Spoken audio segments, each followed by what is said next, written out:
for joining us. I'm Brad Clonch. And I'm Quinn Tran. The Chickasaw Nation encourages citizens and the community to recycle and protect the environment. During Earth Day celebrations, the tribe helped people shred thousands of pounds of paper. The Reuse Center had a large truck on site to help shred documents. It's a great way to safely dispose of confidential files and avoid identity theft. People in the community were able to gather paperwork, and rather than just throw them away, here the documents are shredded to be recycled. More than 11,000 pounds of paper were shredded in just a few hours. It's something that we all need to do for the environment, and we also need to show other people that it is the responsible thing to do, and it's not a hard thing to do. It's just a habit. Light Horse Police were also on hand to collect prescription and over-the-counter medication to be disposed of properly. And at the Agriplex, a Green Expo was held.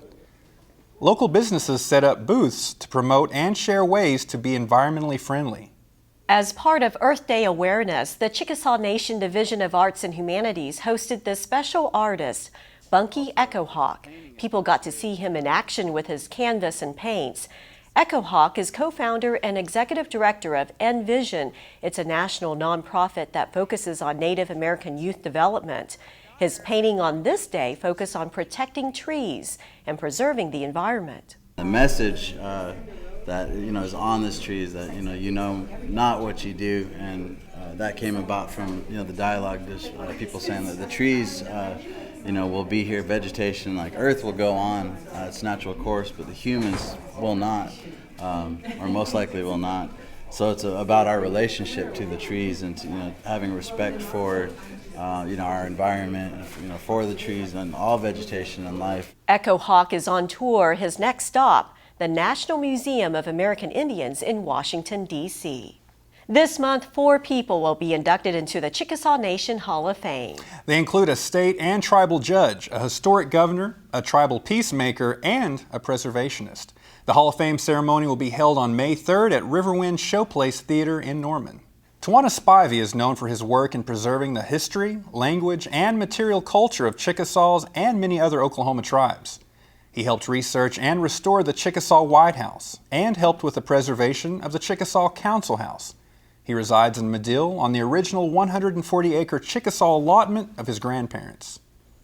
Charles Guy Tate earned his Juris Doctorate from the University of Oklahoma. He was elected as a tribal judge for the Chickasaw Nation and has also served in tribal courts for several Oklahoma tribes. In 1995, he was appointed special district judge for Carter County until his retirement. He now helps his tribe by locating, identifying, and retrieving historical materials relating to the Chickasaw Nation. Charles Tate's great-great-great-grandfather is this next honoree, Cyrus Harris. He was the first elected governor of the Chickasaw Nation in 1856. The Chickasaw people elected him to 5 different 2-year terms. He was a strong advocate for education and signed numerous legislation that led to the establishment of boarding schools in the nation. Levi Colbert was an early leader of the Chickasaw Nation. He met with U.S. government officials regarding treaties and the removal. He helped organize treaty meetings and negotiated on behalf of the Chickasaw people to ensure proper treatment for their lands. He strived for peace with the U.S. government while maintaining the integrity of the Chickasaw people and culture. The Chickasaw Nation also celebrates its dynamic women. Chickasaw women gathered for their annual conference and forum. The future is defined and often interrelates with the past and is defined by how we live our lives. Stephanie Cochran was the keynote speaker at the Dynamic Women of the Chickasaw Nation Conference and Forum of 2012. She is the vice chair of the National Indian Gaming Commission and the 2011 Dynamic Chickasaw Woman of the Year. She and other Chickasaw women shared their experiences and encouraged other women to set goals and pursue them. Participants say this conference and forum is a good way for Chickasaw women to listen and learn from each other. Our heritage is very, very important to us, and it's a universal thing, no matter where we come from. But I think it's important for all of us to go back to our roots and to learn those stories of those women and men that came before us. It means a great deal to me, and the history of each of us lives in each of us. The conference and forum also showcased the work of Chickasaw women, authors, and artists. This next story takes us to Oklahoma City to feature an Oklahoma mother. Joy Rose Murphy says she competed in the Mrs. Oklahoma pageant to help her get fit after having a baby. Well, she not only won the fitness award, she took home the crown.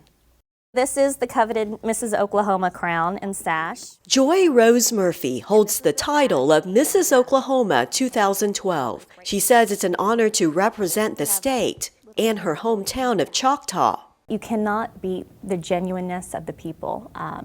We are a community that will, help each other. Helping others is her platform, specifically educating the public about the Permanently Disabled Jockeys Fund, or PDJF. It's a program close to her heart. Joy is the promotions and marketing manager at Remington Park in Oklahoma City and co-hosts The Paddock Show, a program that airs nationwide at tracks during the live racing season. Her husband, Glenn Murphy, is a popular jockey. It's a fund that I'm sure many people don't know about. It was just founded in 2006, so it's not that old. These jockeys, these women and men who are so crucial to this industry and who are so talented, and there's very few people in this world who can do what a jockey can do, meet the demands and have the athleticism to fulfill the role as this professional athlete. They suffer injuries, and unfortunately they don't have the funds, they don't have the support needed to overcome them. We're talking about paralysis, we're talking about brainstem injuries, and it happens in this sport, unfortunately, and we need to be there to help support them. The PDJF is there to just do that. From raising awareness and representing Oklahoma to juggling work and motherhood, Joy says she has her hands full. She's found a balance with the help of family. Come here, baby girl. Come here. Come to Grandma. You can do it all. It's not always pretty, but you need a great support system, and thankfully I have that. Remington Park is a special and unique place because it's an exciting sport. It really is a family sport here. It's something that I feel very comfortable raising my daughter in, and it's great people. They're absolutely beautiful animals, and they love to run. Horses love to run, and jockeys love to ride. The people truly love what they do here. Joy enjoys her work, but loves being a mother and wife. As Mrs. Oklahoma, she's a role model for her young daughter and others in the state. And I think that's very important for every person to do in some capacity. Yes, you don't have to wear a crown and be a state title holder, but you do have to give back to your community. She's a great example, especially for her daughter. In fact, the day we met Mrs. Oklahoma and her daughter, 1-year-old baby Noelle, had participated in a Just for Fun charity fundraising pageant, and guess what? I'm guessing she won. She won in her age division, so you can say that Noelle is following in her mother's footsteps. And what a great example. Now Joy Rose Murphy will go on to represent Oklahoma in the national competition, and there she'll be vying for Mrs. America. We now want to tell you about an extraordinary Chickasaw woman. Daisy Blackbird lived a full life, filling it with 109 years of memories. She passed away on April 12, 2012. We pay tribute now to this dynamic Chickasaw woman. Well, thank you. May I please place this around your neck? I'm so honored.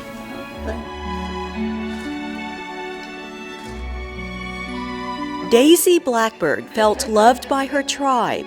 She was a special link to Chickasaws to their early history. She was born on January 18, 1903 in Indian Territory before Oklahoma became a state. Daisy grew up in Tupelo, one of 11 children in her family. She and a sister went to college in Kansas. After earning their degrees, they returned home to become teachers in their hometown. Daisy later moved to Oklahoma City. While working in the Oklahoma Supreme Court, she met and married Supreme Court Judge William H. Blackbird. They were married for 25 years before he passed away. Daisy never had children, but her siblings and their children were joys in her life. Her family and her tribe honored her at every birthday. In 2006, Chickasaw artist Mike Larson painted her portrait at age 106, part of a series of paintings depicting tribal elders. In 2008, at the state capitol, Oklahoma honored Daisy and 7 other American Indians born before statehood. They were the only known living tribal members enrolled on the Dawes Rolls. Daisy has been asked often what the ingredients are for a long life. She made a list of her ideas on aging. She regarded her wrinkles as badges that she worked hard for. She said we must cherish happy moments. Those memories make fine cushion for old age. Daisy believed a life well lived included honesty, love, and family. Daisy Blackbird was 109.